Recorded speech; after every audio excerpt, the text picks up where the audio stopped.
Bonsoir les filles, cette vidéo est réservée uniquement pour les femmes. Le titre, les séries à l'eau de rose. Alors je ne sais plus si aujourd'hui on peut appeler ça de l'eau de rose. C'est un peu plus fort que de l'eau de rose, un petit peu peut-être à la vodka à la limite. Les séries, qu'est-ce que ça apporte dans la vie? À part le fait que ça donne le sentiment de se divertir sans avoir à s'efforcer de faire quoi que ce soit, d'accord?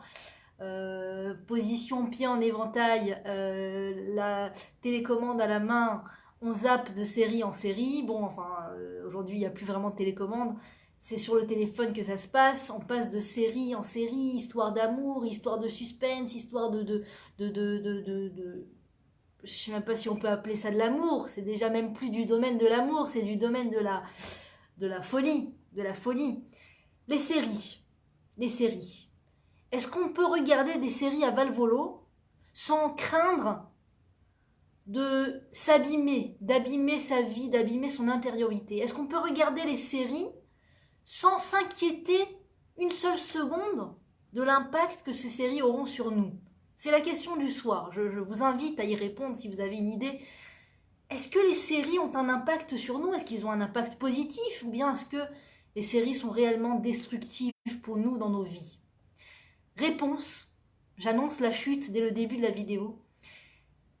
Chaque fois que l'on s'exposera à une scène de romance, quelle qu'elle soit, sur grand écran, sur petit écran, à l'hollywoodienne, peu importe le style, une scène de romance, d'accord, entre un homme et une femme, d'après les scénaristes américains et autres, chaque fois qu'on s'expose à cela, on crée une carence, un manque, un vide évident dans notre vie de couple. C'est obligatoire, c'est instinctif, c'est momentané. Tu t'exposes à une série avec une scène ou un film avec une scène d'amour entre un homme et une femme, d'accord? Même si c'est un homme marié, une femme mariée, il n'y a rien de mal, c'est bon enfant, il n'y a pas de problème et tout. Tu te dérobes, tu te laisses dérober de ton amour pour ton mari. L'amour que tu es censé avoir envers ton mari, envers ton conjoint, d'accord? Tout devient faussé, tout perd de sa vérité, de sa réalité, d'accord? L'image de la caresse entre l'homme et la femme, de ce regard, de ce l'engouement entre les deux, d'accord? Sur un écran, c'est des acteurs qui jouent un jeu, ça reste gravé dans la tête. Et après, on ne peut pas se retrouver avec son mari de façon vraie, honnête, authentique. C'est faussé, on a l'impression, même si on ne le veut pas, d'accord? Même si je me dis, je sais, c'est des acteurs et il y a ma vie c'est ma vie, il y a les acteurs, je fais bien la différence entre les deux. Rien à faire. Il n'y a rien à faire. À partir du moment où on voit des acteurs jouer le jeu, on se croit soi-même dans un film. On a l'impression que sa vie est un film. On a l'impression que sa vie est un film. Et pour peu que notre mari n'a pas vu la même série que nous, et donc il n'a pas le même scénario en tête que nous, eh bien on a l'impression de se sentir en décalage. Mais dans le film, il lui a dit comme ça et comme ça, il y a eu le regard, il y a eu l'échange de mains, de frôlement de mains, il y a eu les petites étincelles et tout. Et quand je suis là, en attente que ça se passe avec mon mari ou avec mon fiancé, ça se passe pas. Ça n'arrive pas comme dans le film, ça n'arrive pas. Alors, bien sûr, tout ça, ça a lieu dans l'inconscient. On n'est pas conscient vraiment de, de toutes ces phrases qu'on se dit, de toutes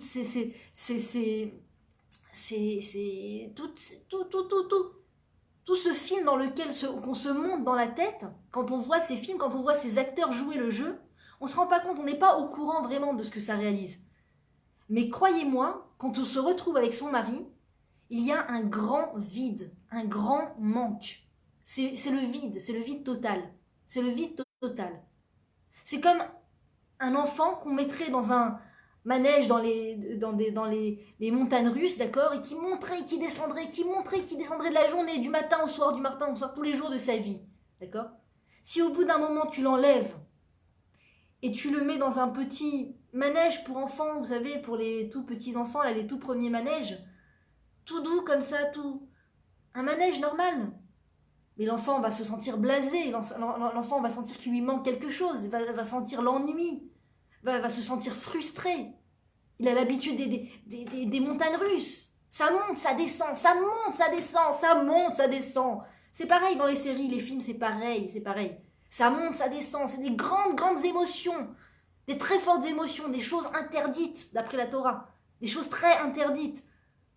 Ils sont pas mariés, ils sont mariés avec d'autres personnes, ils se rencontrent en cachette, ils sont des choses terribles, que je n'ai même pas envie de décrire. J'ai pas envie de salir ma bouche à décrire des choses pareilles. Des choses qui n'ont rien à voir avec le peuple juif, qui sont très loin, des années-lumière de nous, des choses qui décrivent le vide. Voilà, la société, toute l'usine hollywoodienne, toute l'usine du film, du jeu d'acteur, est construite sur le vide. La fondation du film, c'est rien, c'est le vide, c'est le néant. Evel Varik. On a la mitzvah tous les jours de faire une tfila. Nous les femmes, on a la mitzvah de faire au moins une tfila par jour. Et après la tfila, il y a un texte qui s'appelle Allez-nous les Shabéach. Et dans Allez-nous les Shabéach, on dit cette phrase extraordinaire, je n'ai pas de sidour. On dit cette phrase extraordinaire. Baruch Hashem, merci mon Dieu, que tu ne nous as pas fait faire partie de ces peuples qui se prosternent devant un faux Dieu, qui se prosternent devant le vide. Merci mon Dieu qu'on ne fait pas partie de tous ces peuples qui se prosternent devant le vide, devant le néant. Qu'est-ce que ça veut dire se prosterner devant le néant? C'est de s'émouvoir, d'accord? De s'émouvoir devant une série, de parler, de perdre des minutes précieuses de notre vie sur cette terre, cette vie qui passe tellement vite, d'accord? Tellement vite. On se retourne, la vie est déjà passée. Perdre de ces minutes précieuses à s'émouvoir devant ces acteurs, devant ces jeux d'acteurs, devant ces histoires, ces scénarios qui n'ont ni queue ni tête, ils ne savent même plus quoi inventer, ils ne savent même plus quoi inventer. Ils font des réunions, ils sont obligés de prendre de la drogue, ils sont obligés de prendre des produits chimiques pour pouvoir aller chercher des nouvelles idées. Ils savent plus quoi inventer. Alors maintenant, c'est plus un homme et une femme. Maintenant, il faut rentrer l'histoire d'autre chose qu'un homme et une femme. Alors que la Torah, dans cette paracha de Bereshit, nous précise bien. Isha ve'ish. Ish ve'isha. Adam ve'chava. Rien d'autre. C'est Adam et Chava. Un homme et une femme. Un homme et une femme. Une femme qui découle de l'homme. Une femme qui est créée à partir de l'os de l'homme. Dieu crée Adam, d'accord? Adam donne un nom à tous les animaux. Il est content qu'il a donné un nom à tous les animaux. Quelle merveille! Le lion, la lionne. L'éléphant, l'éléphante. Le chien, la chienne. Le loup, la louve. Extraordinaire, quelle merveille! Quelle merveille! Et tout d'un coup, il se rend compte que Ello Ezer Kenegdo, il n'a pas d'aide en face de lui. Parce que Dieu l'a créé homme et femme. C'est un terme qu'on ne comprend pas, qui est très profond, on ne peut pas expliquer ce que cela veut dire. En tout cas, il était une entité. Il contenait à l'intérieur le féminin et le masculin. Étant donné qu'il avait à l'intérieur le féminin et le masculin, il n'avait pas en face de lui cette personne qui le reflète, qui lui donne un reflet de lui-même pour l'aider à s'améliorer, pour l'aider à devenir meilleur dans ce monde. Il était déjà complet. Quel intérêt de vivre quand on est complet? Et donc Dieu l'a séparé en deux. Il a pris de son os, il a, à partir de son os, créé la femme. Et donc on comprend de cela que la femme de Adam, c'est une partie de lui-même. C'est une partie de lui-même. Rien d'autre que cela, une partie de lui-même. Donc quand un homme et une femme se marient, ils font partie d'une même entité à la base. À la base, on est une même entité qui allons être divisés en deux pour pouvoir se marier et être l'un avec l'autre, l'un face à l'autre. pour pouvoir s'aider, se miroiter, s'aider à avancer. Et quand on fait rentrer ces ingrédients extrêmement néfastes du scénario hollywoodien, du cinéma, de la série, je vois les gens qui ne savent plus vers qui se tourner pour trouver des nouvelles séries. Je vous en supplie, donnez-moi des titres de nouvelles séries. J'ai déjà vu toutes les séries sur le marché. Je vous en supplie, donnez-moi des sites de chargement de séries. J'aimerais me mettre des séries en intraveineuse. Je ne sais plus, je n'arrive plus à m'arrêter de voir des séries. Ça rend les séries, quand tu commences à voir une série, ça a le même effet sur ton cerveau que quand une personne prend de la drogue. Quand une personne prend de la drogue, cet état de dépendance instantanée est exactement le même effet lorsqu'on s'expose à des séries ou des films. Les séries, c'est encore plus fort. Ils se cassent la tête, ils sont payés des milliers et des milliers, les mecs, pour essayer de faire des séries le plus addictives possible. Et quand tu fais rentrer cet ingrédient extrêmement néfaste entre toi et ton mari, d'accord? C'est quoi entre toi et ton mari? C'est-à-dire dans ton esprit, dans ton imagination. On s'expose à ces vidéos, à ces séries. Les dés sont pipés. Les dés sont pipés. Le couple ne peut pas fonctionner comme il doit fonctionner. Il ne peut pas, il n'y a pas la place pour la construction qu'il doit y avoir.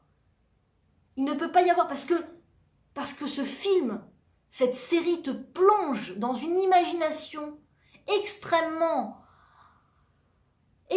puissante, extrêmement fausse, extrêmement éloignée de la réalité, d'accord? On essaye de te montrer le plus de vide possible à l'intérieur de ces vidéos, le plus de vide possible à la seconde, d'accord? 24 images secondes, beaucoup de vide, beaucoup de scénarios vides de sens. Toi, tu prends une dose de série comme ça, et après, tu retrouves face à ta vie, face à ton mari, blasé, frustré.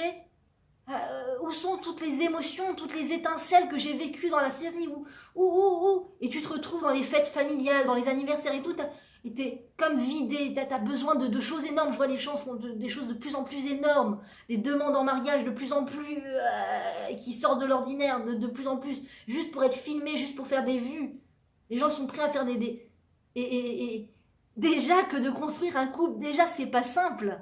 Alors si en plus tu rajoutes le Ainara, le mauvais œil des gens en leur montrant, regarde, on s'est demandé en mariage et voilà la demande, et would you marry me, regardez la demande. Attends, mais 2 minutes, t'es en train de te porter la poisse grave, mon ami. Tu es en train d'attirer tous les regards, alors vous n'avez même pas encore construit, vous n'êtes pas encore mariés.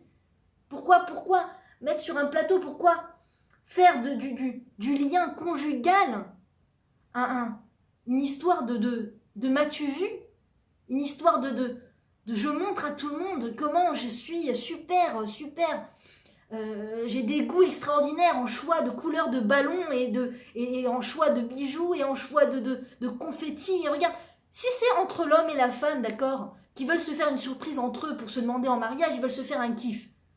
Merveilleux, c'est beau, il y a de l'amour dans l'air tant que les conjoints ne se touchent pas, les futurs conjoints ne se touchent pas, bien sûr, parce que le lien physique est interdit avant le mariage, d'accord?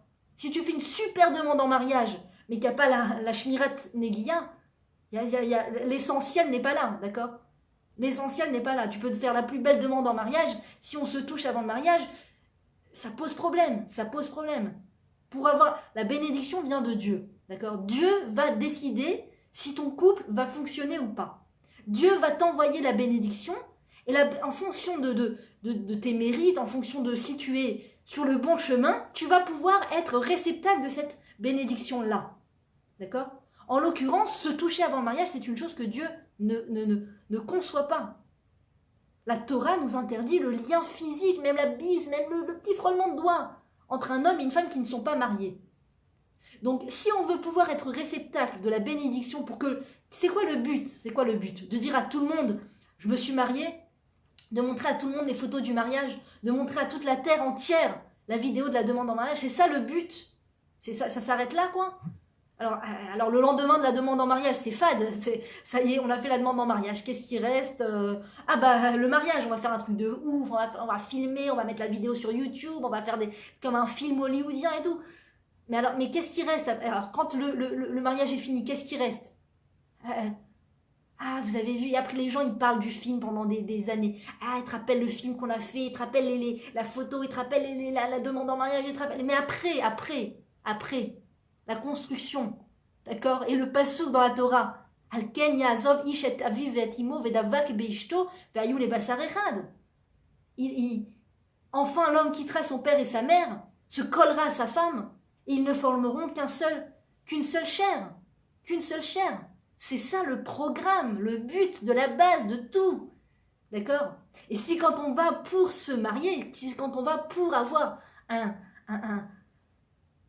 comment dire, un lieu commun, une vie commune, on n'est pas au courant que le but c'est de ne faire qu'une seule chair, et qu'on est encore resté dans l'histoire de montrer à tout le monde la vidéo de la demande en mariage, de montrer à tout le monde la vidéo de hollywoodienne du mariage, de faire venir le DJ d'Ibiza pour le mariage, de faire venir je sais pas qui, et les danses mixtes, qui est une chose tout à fait interdite. Si on croit que c'est ça le but, on a un lourd handicap après le lendemain du mariage. C'est un lourd handicap pour se réveiller de la léthargie, là. Le réveil n'a pas sonné ou quoi? Quand les émotions sont très fortes pour des choses vaines, la chose essentielle est complètement mise aux oubliettes. Complètement. Comme si ça n'avait jamais existé. Comme si ça n'avait jamais existé. Parce que dans les films hollywoodiens, on nous montre toujours l'avant ou l'après, mais pas le pendant. On ne nous montre pas la construction du couple. On nous montre la demande en mariage. Phénoménal, qui fait le tour de la planète. D'accord? La femme qui est la plus belle, qui est arrivée au top du top de sa beauté. Au top du top de son amour. Pas pour son conjoint, mais pour elle-même. Elle s'aime à fond. Ah oui, elle s'aime. Et lui, il s'aime beaucoup. Oh, il s'aime beaucoup lui-même. Et eux, quand est-ce qu'ils vont s'aimer l'un et l'autre? Quand est-ce qu'ils vont fournir des efforts l'un pour l'autre? Et après, c'est toute une suite de déceptions. Ah, c'est pas à la hauteur de nos attentes. C'est pas à la hauteur de la demande en mariage. Il y a plus la romance, il y a plus la routine a pris le dessus, comme qui dirait. Mais oui, c'est parce qu'on a mis de côté l'essentiel, c'est-à-dire le but de la vie, de pourquoi on se marie, a été mis de côté. Comment tu veux construire un couple si ça tient que sur la demande en mariage qui a été vue aux yeux de tous? Et des gens pas toujours les mieux intentionnés, pardon, c'est pas agréable à dire, mais c'est vrai.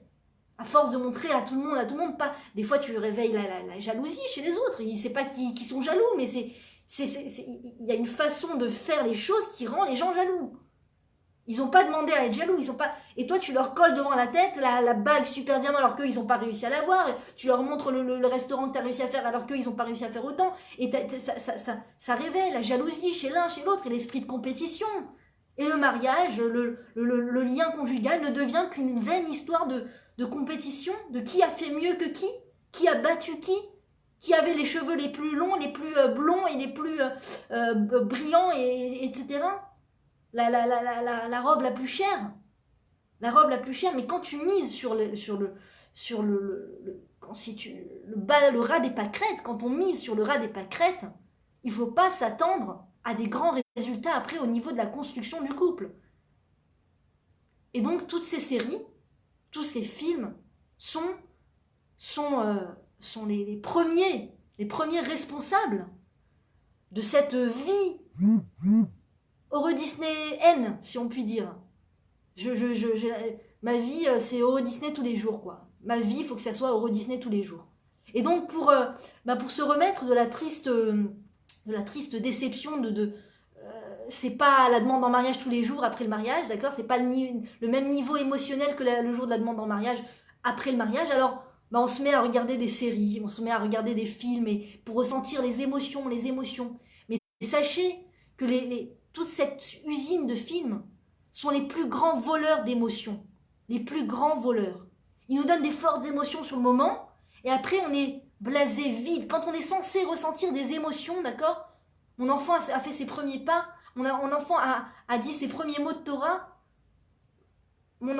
c'est l'anniversaire de mon enfant, et le fait en soi qu'il soit vivant, qu'il soit en bonne santé, qu'il va avoir 1 an, qu'il va avoir 2 ans, n'est pas suffisant, il faut en rajouter. Alors on fait venir la décoratrice d'anniversaire, et on fait payer, et on paye le photographe, et on paye ça, et on paye ça, et on paye ça. Mais c'est pas l'essentiel. L'essentiel, c'est que mon enfant est en train de passer d'un âge à un âge, c'est qu'il est vivant, qu'il est en bonne santé, c'est ça l'essentiel, que je dois me tourner vers Dieu et dire merci mon Dieu de faire vivre mon enfant jusqu'à ce jour, jusqu'au jour de son anniversaire, Baruch Hashem, qu'il puisse vivre encore. Mais quand on est occupé dans l'extériorité des choses, le décor, les photographies, la photographie, le décor, la pièce montée, que ça, que ça, que ça. Et en général, quand on est très très à cheval sur ça, en général, il n'y a plus beaucoup d'énergie et de force pour ce qui est vraiment essentiel, c'est-à-dire le côté spirituel de la chose, l'esprit de la chose, l'esprit du couple, l'esprit de l'anniversaire de mon enfant, l'esprit de la cellule familiale, tout ça, en général, quand on est très très à fond sur le décor, sur l'extériorité des choses, en général, c'est mis de côté, c'est bâclé. Et quand on bâcle l'essentiel, malheureusement, il ne faut pas s'attendre à des grands résultats. Il ne faut pas s'attendre à des résultats réels. Donc il faut faire attention. Il faut faire attention et savoir, quand on se met à voir ce genre de séries et de films, à quoi on s'expose. À quoi on s'expose. On est en train d'être témoin d'histoires qui n'ont ni queue ni tête, qui n'existent pas, qui me mettent des fortes émotions inutiles dans la tête, et quand je me retrouve face à mon mari, je me sens en décalage total. Quand je me retrouve face à mes enfants, je suis en décalage total parce que j'ai la tête dans les séries et dans les films.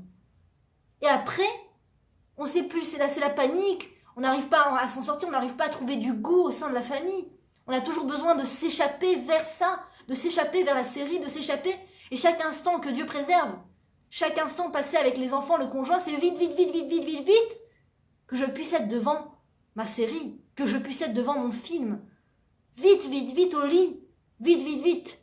Soyez occupés à faire mille et une choses, même malsaines, que Dieu préserve. On en vient à mettre des smartphones entre les mains de nos enfants parce qu'on a besoin de son silence pour pouvoir aller voir sa prochaine série. C'est terrible. Il faut être conscient de cela. Et nous avons une grande responsabilité sur les épaules. J'ai été chercher ma fille tout à l'heure, Dieu merci, au Ghan, et c'est une rue religieuse, Dieu merci, donc on voit tous les parents sans téléphone à la main ou maximum avec un téléphone des années 80, d'accord, le simple téléphone où on peut faire juste des SMS et appeler. Et bien sûr, les enfants n'ont pas de téléphone entre les mains parce que responsabilité, on comprend bien sûr. Et quand je sors de cette rue du Ghan, je me retrouve dans une rue où il y a des écoles non religieuses justement, et je suis passée à l'heure de la sortie et il n'était pas un enfant parmi les dizaines et les peut-être centaines d'enfants que j'ai vus. Il n'était pas un enfant, peut-être un, qui n'avait pas de téléphone en main, qui n'avait pas de smartphone. Des enfants de 5, 6, 10, 12 ans. Mais que pensez-vous qu'ils font avec ces smartphones? Mais comment un parent peut avoir l'esprit tranquille, quand il sait qu'entre les mains de son enfant, il y a cet appareil de malheur. Cet appareil de malheur pour un enfant. Ça peut faire passer la Torah, on peut diffuser la Torah, on peut étudier la Torah, etc. Oui, mais avec un filtre, encore une fois. Avec un filtre. Mais qu'est-ce que cet appareil a à faire entre les mains d'un enfant? Un enfant ne va pas aller écouter un cours de Torah sur un téléphone. Et sachez que ce que vous, nous, adultes que nous sommes, sachons qu'il y a sur Internet, tout ce que nous savons qui se trouve sur Internet, nos enfants y auront accès à un moment ou à un autre. Et les psychologues modernes qui s'occupent de ce thème, qui se penchent sur le sujet des enfants qui ont accès à des smartphones, se rendent compte que les enfants tombent de plus en plus tôt sur des sites malsains, extrêmement malsains, si vous voyez ce que je veux dire. Donc c'est terrible. Et la mère est devant sa série, en train de se laisser aller avec ses fausses émotions. Et pour avoir le silence, elle a mis la musique Mozart, Baby Mozart, sur le smartphone du bébé, d'accord, Mickey Minnie en intraveineuse pour la petite de 5 ans, d'accord? Comme ça, dès 5 ans, elle comprend vers quoi elle se dirige, la romance à toutes les sauces, d'accord? Déjà à l'âge de 5 ans, Mickey et Minnie qui s'embrassent avec des petits cœurs autour. Déjà, on fourre la romance à toutes les sauces, déjà à l'âge de l'enfance.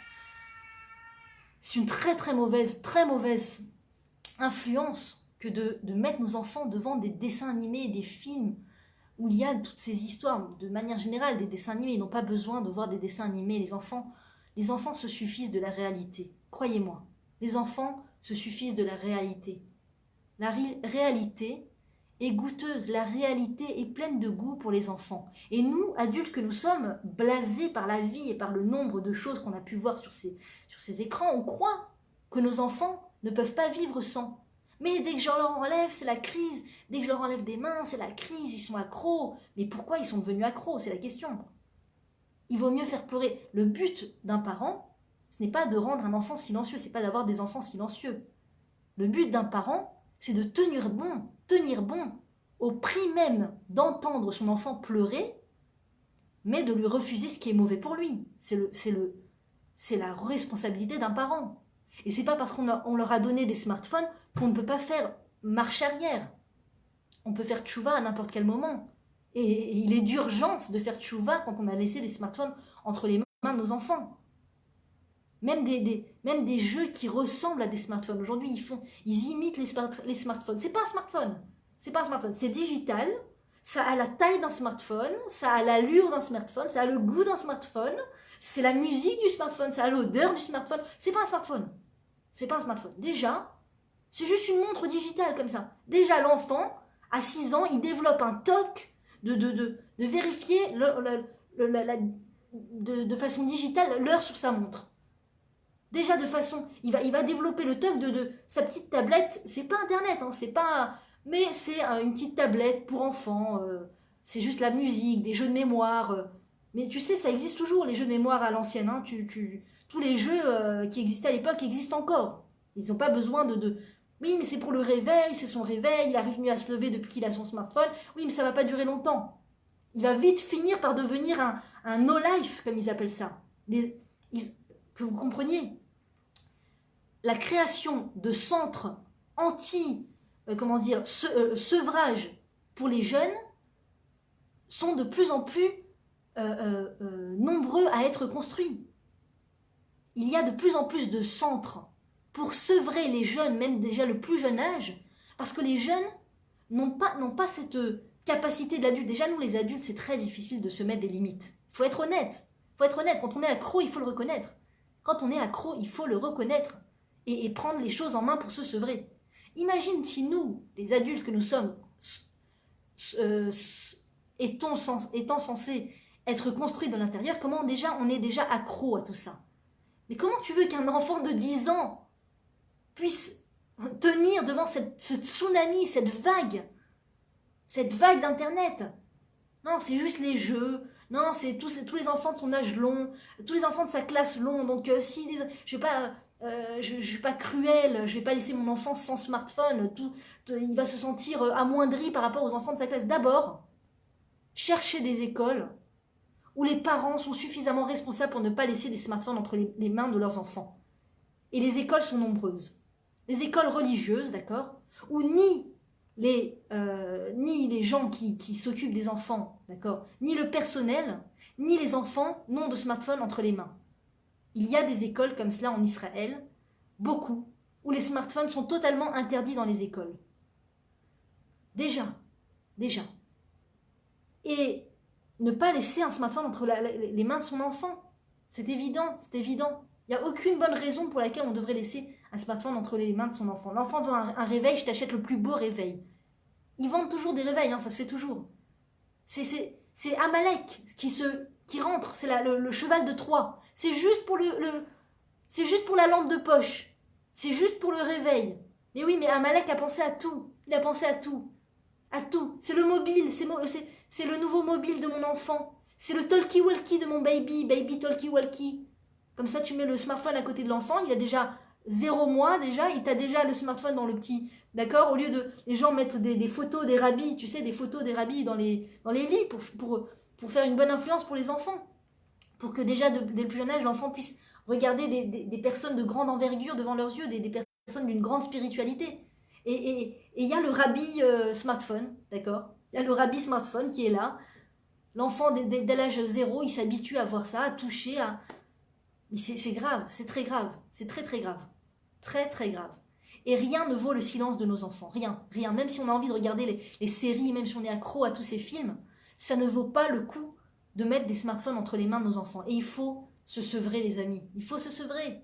Il n'y a rien à faire, rien à faire. Ça a un impact sur nos vies, mais tellement terrible. On se laisse aller dans ce flux de mauvaise influence de la série. Ça rend accro, c'est des histoires qui servent à rien, des émotions qui servent à rien, avec des scénarios qui servent à rien. Des scénarios pourris, qui sont l'antithèse de ce à quoi doit ressembler un couple juif. L'antithèse de ce à quoi une femme juive doit ressembler, l'antithèse de ce à quoi on doit penser dans la journée en tant que personne juive. Comment tu veux voir une série et quand tu éteins la série, ne pas être une prolongation de la série? C'est automatique, sache-le, automatique. Les gens se mettent à ressembler aux héros de la série, se mettent à parler comme les héros de la série, se mettent à penser comme les héros de la série ou aux héros de la série. Il n'y a plus un instant de libre dans cet encéphale. Plus un instant de libre, plus une partie de moi. Le moi est complètement... Vous savez, il n'y a que Dieu préserve, lo alenu velo alechem, ce qui s'appelle le suicide, d'accord? Que Dieu préserve. On n'entend jamais parler de suicide. Il y a le suicide, d'accord? Une personne met fin à ses jours. Et puis il y a le suicide compartimenté, d'accord? Quand tu te mets 1 heure devant la série, ça s'appelle un suicide momentané. Tu n'es pas, tu t'oublies, tu effaces ton moi, tu effaces ta personne, tu effaces ta lettre dans le Sefer Torah. Chaque juif a une lettre dans le Sefer Torah. Chacun. C'est pour ça qu'on montre le Sefer Torah. Quand on va à la synagogue et que le rabbin déroule le Sefer Torah, les fidèles doivent montrer avec leurs doigts le Sefer Torah. Parce que chaque personne juive au monde a sa lettre bien spécifique à lui. Et c'est aussi pour ça qu'on dit que un Sefer Torah où il manque une seule lettre est pas soul. On ne peut pas s'en servir. On ne peut pas se servir d'un Sefer Torah où il manque une seule lettre. Parce qu'on ne peut pas se servir d'un peuple. On ne peut pas être un peuple s'il manque des lettres, s'il manque des personnes. D'accord? Si on s'efface petit à petit, au contact de ces mauvaises séries, de ces mauvais films, on s'efface, on efface sa lettre, on efface sa spécificité, on efface sa mission dans le monde, on n'est plus, on n'existe plus. Momentané, on n'existe plus. Et après, ça, c'est pas momentané, après c'est toute la vie qui découle de la série, de ce que j'ai vu dans la série, il faut comprendre. Ça a un impact clair et net sur chaque instant de la vie. Et c'est pour ça que les gens font des choix bizarres dans la vie. Après, ils ont des choix et des positions bizarres, ils te disent des choses bizarres. Je vois pas le problème. C'est pas si grave. Pas si grave. Mais c'est très grave. C'est très très grave aux yeux de la Torah. C'est très grave une façon de penser pareille. C'est pas si grave. Ah oui, d'accord, excuse-moi, tu viens de voir une trentaine de séries avec une propagande anti-Torah, une propagande antithèse de ce que tu es censé être. Oui, c'est normal que tu trouves pas ça si grave, mais pourtant ça reste très grave de penser comme ça, de penser qu'une petite caresse c'est pas grand-chose, un petit regard éphémère entre toi et un autre homme c'est pas si grave, d'accord? Une rigolade franche entre toi et le collègue c'est pas si grave, c'est extrêmement grave. C'est extrêmement grave. Le rire, c'est avec son mari. On l'a dit hier dans la vidéo sur le rire. C'est extrêmement grave. Le rire, c'est avec tes copines féminines ou ton mari ou tes enfants, tes parents à la limite. Mais pas avec le collègue. Pas avec le collègue. Tzrok mevin l'idée kaloutroche. Le rire amène à la légèreté d'esprit. Alors oui, dans la série, c'est une femme qui rigole avec tout le monde et qui fait rire tout le monde. Oui, une grande rigolote. Une grande rigolote de la vie.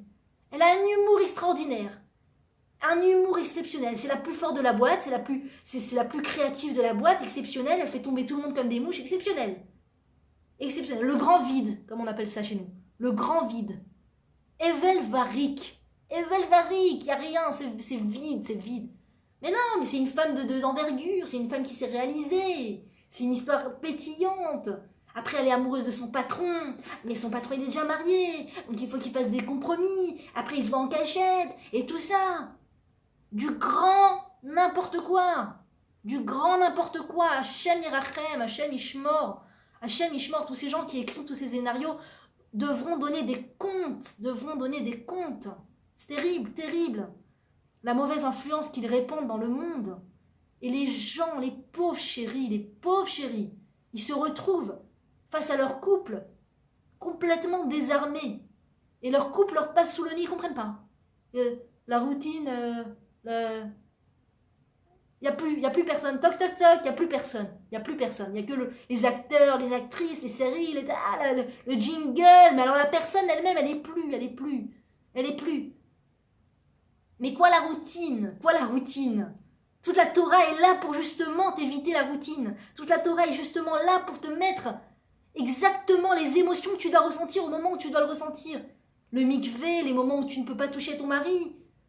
Et plein d'autres choses fantastiques. Le Shabbat, moment tellement renforçant de la cellule familiale. L'interdit de regarder des choses interdites. L'interdit d'avoir ce son toi, des choses interdites. C'est une interdiction, d'accord? Même si tu dis, mais j'y vais pas, moi je regarde pas ces choses-là. Je suis quelqu'un d'honnête, de droite, je regarde pas ces choses-là. Oui, mais c'est sous ton toit. Internet sans filtre, tu fais rentrer des choses sous ton toit que tu n'as pas le droit d'avoir. Que tu n'as pas le droit de faire entrer en tant que Bat Israël, en tant que femme juive. Tu n'as pas le droit d'avoir ça sous ton toit. Oui, mais les enfants ont fait une crise pour l'avoir. Ils ont dit qu'on n'était pas au Moyen-Âge. Ils ont dit qu'ils étaient les seuls dans leur école à ne pas avoir Internet. Jusqu'à quand ils vont se sentir comme ça, un peu mis de côté? Bah, tant que tu voudras jouer ton rôle de parent. Tant que tu seras prête à jouer ton rôle de parent, tes enfants se sentiront un peu arriérés par rapport à ce qui se passe aujourd'hui. Dieu merci. Moi, pour moi, le plus beau compliment, un jour, il y a une personne qui croyait qu'elle m'insultait, mais pour moi, j'ai pris ça comme un compliment extraordinaire. Le plus beau compliment qu'on puisse me faire, c'est quand on me dit « Mais vous vivez dans les années 80, madame. Mais vous parlez de choses qui n'existent plus aujourd'hui, qui n'existent plus à vos yeux, madame. » Enfin, la personne qui m'a dit ça. Pour moi, le plus beau compliment qu'on puisse dire, c'est que je donne le sentiment de vivre dans les années 80, parce que ce qui se passe aujourd'hui dans la société moderne est tellement handicapant pour le couple, tellement handicapant pour la cellule familiale.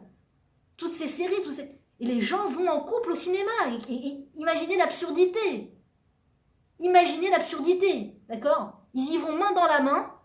Et ils y ressortent, mais alors, genre, l'autre, il est là, il sait plus où il regarder, l'autre, elle est là-bas, ils savent plus, Ah, l'actrice, là, dans la tête, et l'acteur, et tout ça, ils rentrent chez eux, ils savent même plus avec qui ils sont mariés, ils ont des visions, comme ça, ils voient le mari, d'un coup, ils voient l'acteur, oh là là là, j'ai l'impression que c'était l'acteur, au lieu de dire le nom du mari, ils disent le nom de l'acteur, oui, Romy, Shlomi, Florie, mais à qui tu penses, enfin? Je sais pas, moi je viens de voir un film sur grand écran énorme pendant 1 heure, excuse-moi, mais j'avais remis dans la tête, quoi. Et même s'ils le disent pas, ils le pensent. Même s'ils le disent pas, c'est ce qui se passe. Donc sachez les amis, que tout ce qu'on voit, ça ne s'arrête pas juste au moment où on va éteindre le petit bouton. D'accord? Ça continue de marcher dans la tête, dans le cerveau. Après, quand tu parles avec ton mari, si tu parles avec ton mari, ce qui est le but d'un couple, d'accord? À quoi? Est-ce que tu as l'esprit serein? Est-ce que tu as l'esprit concentré sur ton mari? Quand ton enfant vient et te parle, notre enfant vient et nous parle, où est notre esprit? Est-ce qu'on arrive à se concentrer sur ce que mon enfant me dit? Parce que si on n'arrive pas à se concentrer, il va que Dieu préserve, mais il va falloir finir par débourser pas mal d'argent en psychologue, en coach et en psychologue. Je sais pas ce qu'il a, il parle pas, il est timide, il est réservé, je sais pas ce qu'il a, il est renfermé, je sais pas. Mais oui, mais ça fait des années et des dizaines d'années qu'il vient pour te parler et tu le remballes. On remballe nos enfants. Pourquoi nos enfants voudraient nous parler à l'âge de l'adolescence? Alors les gens appellent ça la crise d'adolescence. C'est pas la crise d'adolescence, c'est le résultat de toutes ces années où tu n'as pas permis à ton enfant de venir te parler. Parce que madame regardait une série. Parce que madame était plus intéressée à écouter Romy. Mais tu sais que Romy, après lui, il a sa vie en boîte avec sa cocaïne. Il n'a pas besoin de toi pour l'écouter. Il n'a pas besoin de toi pour t'écouter. Il a 30 000 oreilles, il a tout ce qu'il lui faut. Par contre, ton enfant, il n'a que toi. D'accord? Donc si tes oreilles sont à Romy, Avec qui parle ton enfant? Jusqu'à que le psychologue vienne et te dit, je suis désolée, j'ai pas réussi à lui faire sortir un mot. Oh, on va changer de psychologue. Qui connaît un bon psychologue pour enfants? Qui connaît un bon psychothérapeute? Qui connaît un bon pédopsychiatre? C'est tout, c'est la course au pédopsychiatre. C'est la course au meilleur psychologue, c'est tout, c'est ça qu'on a. C'est là où c'est comme ça qu'on répare. Alors moi je dis, faisons de la prévention. Faisons de la prévention. Si on ne veut pas avoir des enfants bunkers en face de nous, arrêtons de voir des séries, arrêtons de voir des films, les amis. Arrêtons. C'est faux, c'est une fiction. Evelvaric, c'est une fiction, c'est le grand vide, le grand néant. La fiction par excellence. La fiction par excellence. Vous savez ce que ça fait à un enfant de voir un parent qui n'est pas en ordre, Quand on lui parle, il met 10 ans à réagir. En tant qu'enfant, c'est très frustrant, je vous assure. Et après, on met des années à se reconstruire. Pas par expérience, mais on met des années à se reconstruire. Un enfant met des années, une fois adulte, à retrouver confiance en lui. Et je pense qu'il ne retrouve jamais 100% de confiance en lui de ce qu'il n'a pas réussi à trouver dans l'enfance. D'accord ? Ce vide qu'il a de l'enfance ne se remplira jamais à 100%. Ça le suit tous les 20 jours de sa vie. Tous les jours de sa vie, il va devoir réparer en lui ce vide de quand il a voulu s'adresser à papa et maman et que papa et maman n'étaient pas là. N'étaient pas là parce que le président de la République est en train de faire son... Attendez. Taisez-vous. C'est le président de la République, il fait le débat là, il fait le dialogue avant de rentrer dans la Maison Blanche. Oh là là. Oh là là. Tu enregistres? Que tu enregistres pas? Et t'as l'enfant qui rentre de l'école, qui a eu une journée bien difficile, d'accord, qui a plein de choses sur les épaules, Il aimerait juste dire un petit mot à papa, un petit mot à maman. Non, c'est cause perdue parce qu'il y a Shirley au télé... Shirley, pas, je dis... Marilyn, d'accord, Marilyn, qui est en train de jouer le jeu, là. Marilyn. Ah. Et l'enfant...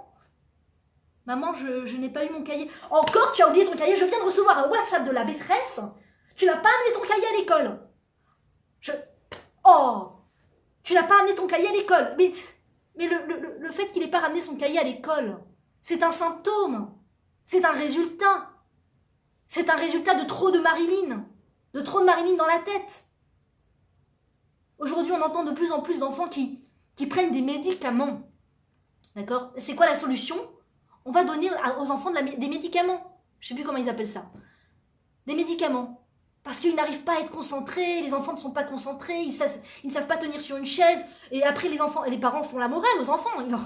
Déjà que les enfants, ils ont une certaine pression sur eux, tu vois. Pourquoi on leur donne des médicaments? Parce que les enfants sont hyperactifs. Donc c'est la maladie du siècle. Hyperactif, ça veut dire que chaque petit bruit, un oiseau qui cuite par la fenêtre, tout de suite l'enfant écoute l'oiseau. D'accord? Et tout d'un coup, il y a un papier qui tombe par terre, l'enfant regarde le papier. Et tout d'un coup, il y a son copain qui lui a tapé sur l'épaule, elle regarde le copain. Et parce qu'il est très sensible, d'accord? Ce qui est tout à fait normal pour un enfant. Et la maîtresse, qu'est-ce qu'elle voit? Elle voit l'enfant dissipé. Qu'est-ce qu'elle voit? Elle voit qu'elle n'arrive pas à faire passer son dialogue. Elle aurait aimé avoir des petits robots en face d'elle, donc elle peut plus s'en sortir. Donc qu'est-ce qu'elle dit? Elle convoque les parents, elle leur dit, il faut donner des médicaments à vos enfants.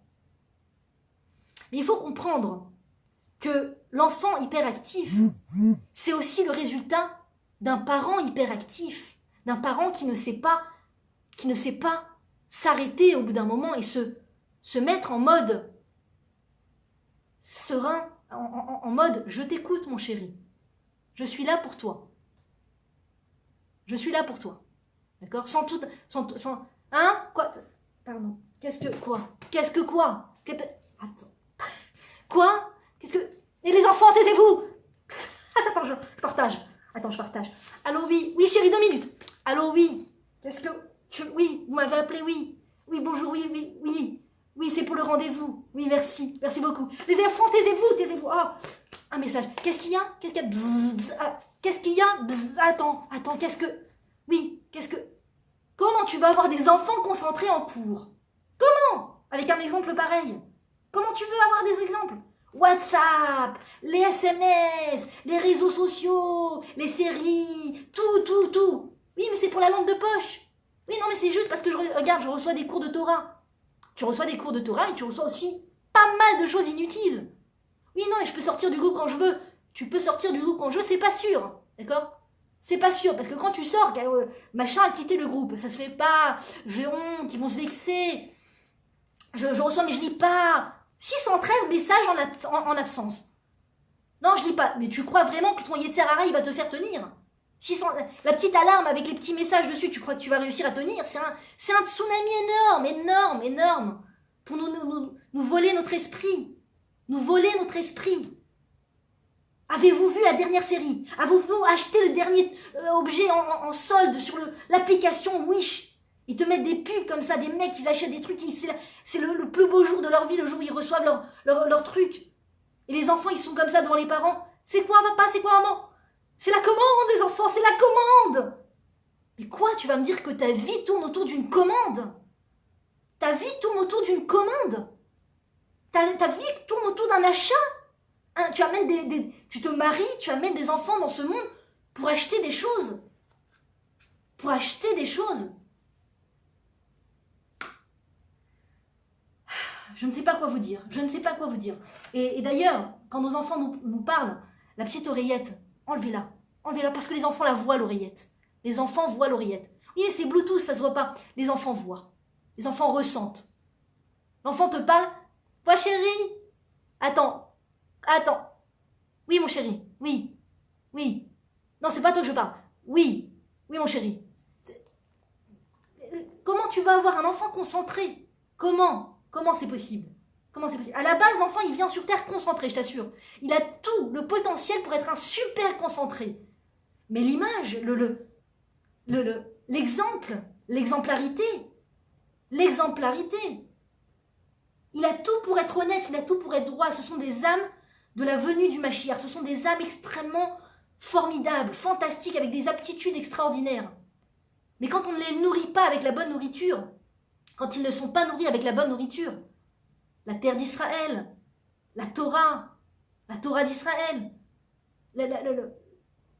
le spirituel, quand ils ne sont pas nourris avec la bonne nourriture, eh bien nous abîmons ces diamants, nous abîmons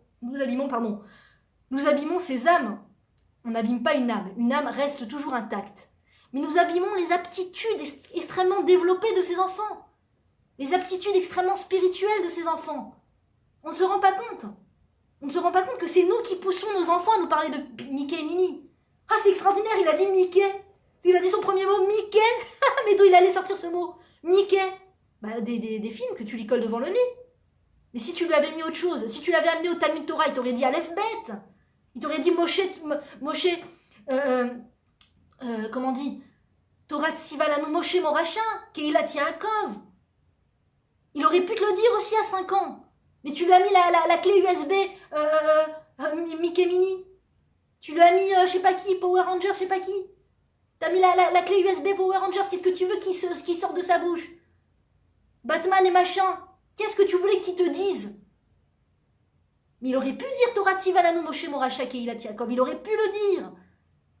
Il aurait pu te dire, maman, tu sais, dans la Mishnah, il y a écrit ça.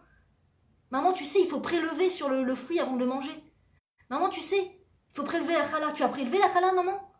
Maman, tu sais, on a trouvé un objet dehors. Peut-être qu'il faut écrire une pancarte. Toutes ces lois de la Torah extraordinaires qui font de nos enfants des torches vivantes. Des torches vivantes. Les phares des nations. Les phares des nations dont nos prophètes parlent tellement dans la Torah, que le peuple juif deviendra le phare des nations. Le peuple juif va éclairer toutes les nations. Oh, oui, bon, on n'est pas tant que ça au-dessus des autres, les autres sont pareils, on est tous pareils. Non, on n'est pas tous pareils, mes chéris. On n'est pas tous pareils. Avdallah, les Avdil, Ben Ham, Israël, la Hamim. C'est très important de faire la différenciation. Et si tu n'apprends pas à ton enfant qu'il est différent, tu vas avoir des problèmes. Tu ne te rends pas service.